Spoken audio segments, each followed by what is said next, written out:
someone had come into our little town and taken the little girl, and it was just traumatic. On May 7th, 1991, the idyllic calm of Hickory Ridge was shattered when 9-year-old Christina Pipkin was found dead in a watery ditch roughly 3 miles outside of the small Arkansas town. After that, the town looked almost like a ghost town. You did not go out after dark. To this day, there's not that many children play outside. Knowing that happened right here in our own little town, we wasn't safe. It did tear the heart out of the town. The people didn't act the same.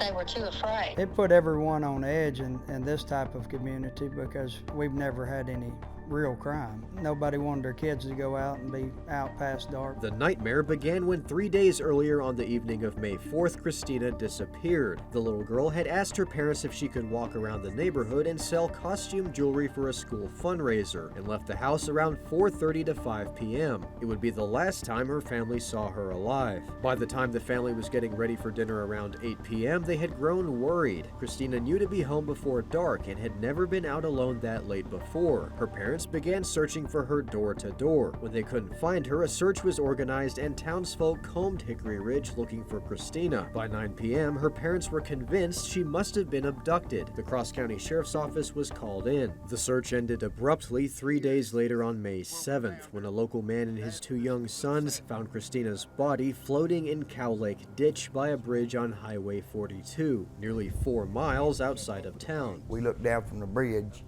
and there she was against a little sapling tree, and she was floating back and forth, and we went down and checked, and that was her. I took a stick and kind of rolled over to make sure. I wasn't sure it was her or a person, and her eyes was open. Few believed it to be an accident. Christina could not swim and had no known reason to be that far out of town. The state medical examiner said that Christina had drowned. No other injuries were found in the autopsy. However, police believe she had been kidnapped and murdered and suggested she may have been smothered before being thrown in the water. It was quite odd to me, that a kid that young would have been able to make it all the way out of town and to the ditch and drowned on accident.